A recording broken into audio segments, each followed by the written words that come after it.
first. I don't care about your feelings. Like, just be perfectly clear, I care nothing about your feelings.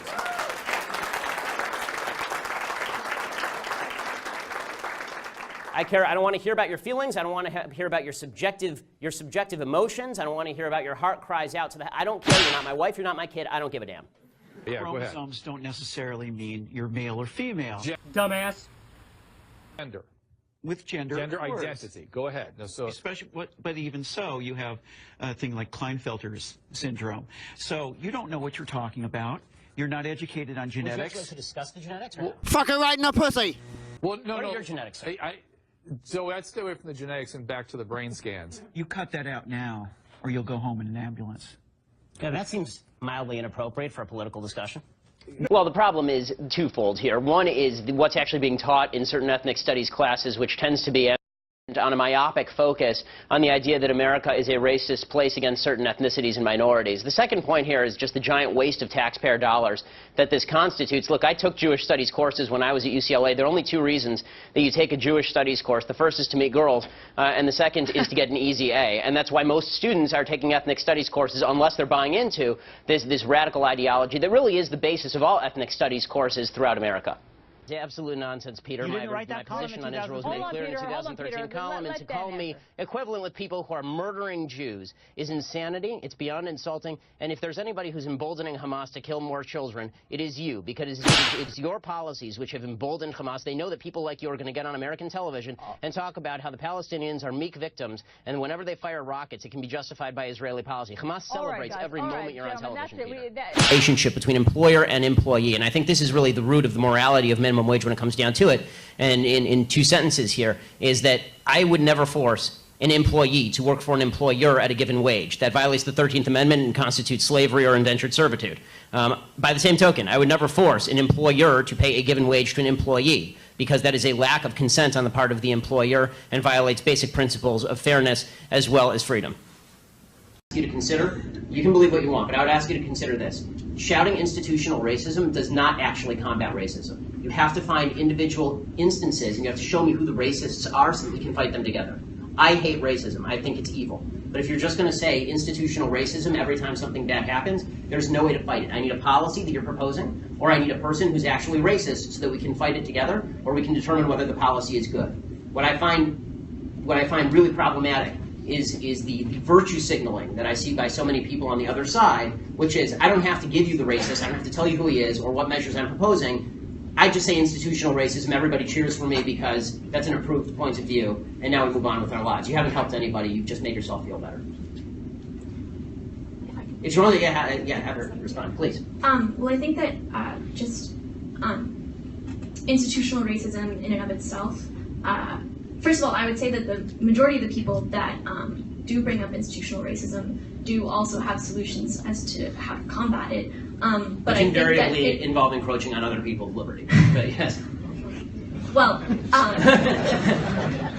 I would just say that there is kind of, again, I feel like you're painting a wide and diverse group of people with the same brush and saying that if you can't point to a policy or if you can't point to a person, then you're just wasting everyone's time. And I think that a lot of people are trying to point to policies. And while I think that the idea of pointing to a racist person is fundamentally in contrast with the idea of institutional racism, because institutional racism grapples with implicit bias in the society as a whole, or not like a ghost in the machine, but in individuals. Unless you're connecting that to a policy, it's a cop-out.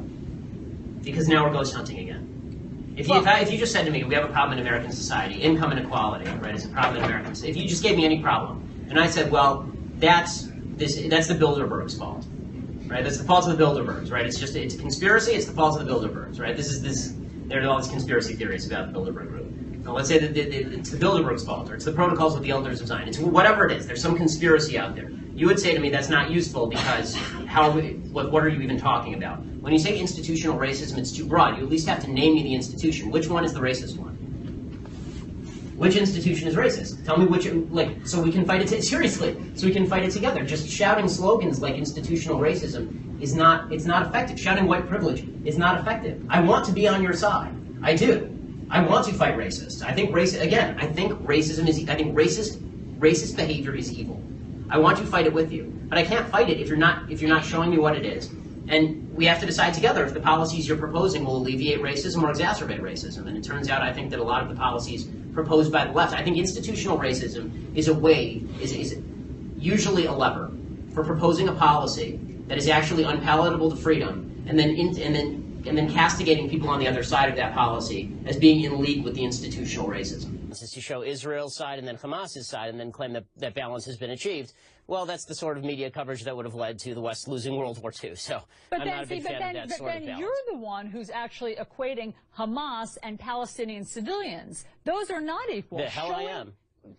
Why would you do that? Hamas is a terror. Because you're saying that when the media shows civilians being killed, they're somehow propping up Hamas. That's not true. That is not what I said.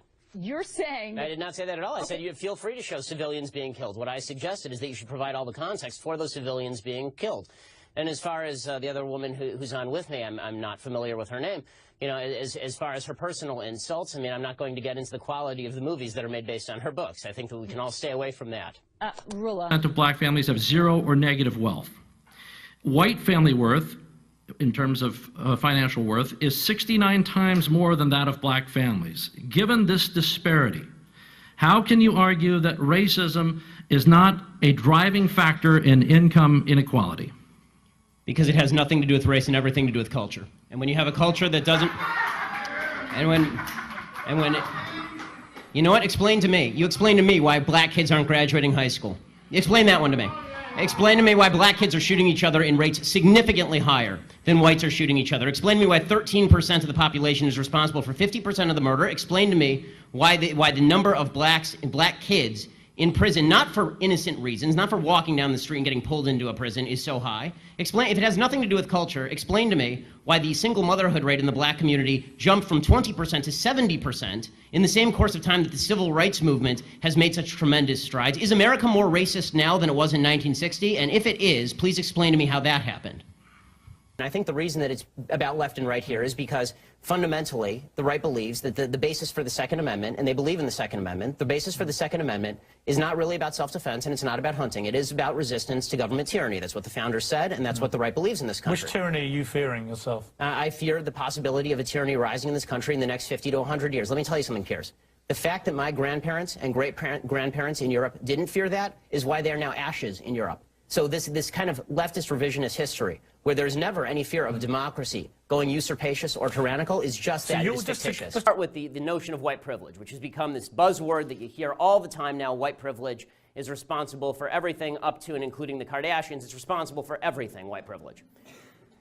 White privilege is a way to silence anybody who is not of color. That's what white privilege is. It is just a leftist bullshit term that means shut up because you are not a member of a minority group, a privileged minority group in the leftist space. It's reverse racism of the highest order. You're basically saying to white people who aren't racist, and you can't find any proof of their racism, that they must be racist because they're white.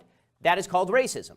If you are accusing somebody of something simply because of the color of their skin without any evidence, that's called racism, gang. Statistical disparity, and you determine that that is not a racial disparity, it's something else.